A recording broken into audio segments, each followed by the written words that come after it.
จะลุงหลอยข้างอ่ะโอ้ใจขาดลุง เตรียมความไอ้ฮะเนี่ย อ๋ออ้อมใจ มันไอ้น่ะเตรียมความอะไรในกว่าไอ้น่ะ เป็นหึงเอาค่ะ ลูกไอ้เนี่ย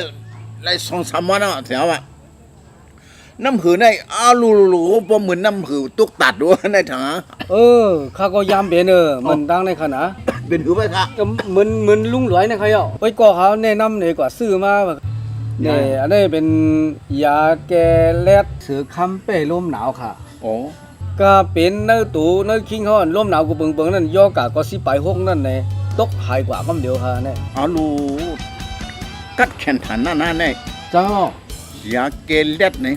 ยกกามิกอะไรก็มันเรียนกับยามันก็เดี๋ยวเจ้าในห้องยาเกล็ดในเนาะ เจ้า อ๋อพวกเนี่ยก็พวกเล็ดถันนั้นเนี่ยก็กินจ้ำตัวก็เดี๋ยว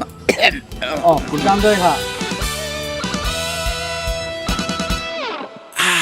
ไอ้ก็หอมหอก็เข้มเพราะอะไรเลี่ยมกินลุงกว่าในเตะตูใจช้ำสะยกกะ96เหมือนห่างหายกว่าตั้งหมดเดียวแก้ว่าแก่เตะแก่เตะ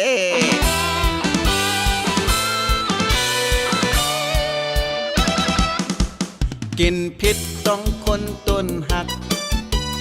ปอเป็นน้ำลายปุ่นส้มเหม็นปอเป็นในแตะโลใส่กินจอมน้ำอุ่นข้าวจี่ไฟปอเป็นนมต้องอิวปอเป็นนมต้องนองปอเป็นนมต้องให้ต้องแกนกินจอมน้ำต้มมะขามปอ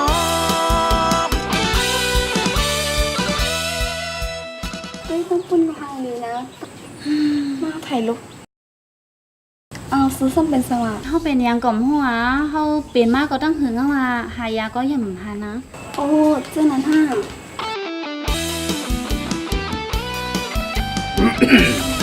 อ้อน้อง น้ำเป็นทางหลานได้ น้องก็อยู่นี่ค่ะเป็นจื้อหูโหปันโหเมากะกะมากๆก็เจ็บมือๆจังนั้นเฮา อ๋อวันนั้นฮะอ๋อแน่ยาในแก้นั้นไอ้โอ้ยยาเกล็ดมิกเซอร์คัมอ่ะ อ๋อ โอ้นักแก้ส่วนไหน อ๋อค่ะยินดีกินจ้อมค่ะอ๋อค่ะบ่ลงค่ะแต่กินจ้อมได้ค่ะน่ะ กินยาสังเคราะห์อะไรอยู่ก้อยก็อย่าไปกินยาเมี้ยวหนึ่ง ยาสังค่ะ ยาปิยาย าสังค่ะนั่น มันว่ายาเมาหักว่ะ อ๋อยานี่ได้คำโหลค่ะแม่ค่ะปันมาแต่มื้อที่จะเกิดค่ะ ฮะ เป็นยาสังอ่ะ เป็นยาสัง อ้วนเอาค่ะแล้วน่ะแต่มื้อก่อนค่ะ ยาสังอ่ะเนี่ย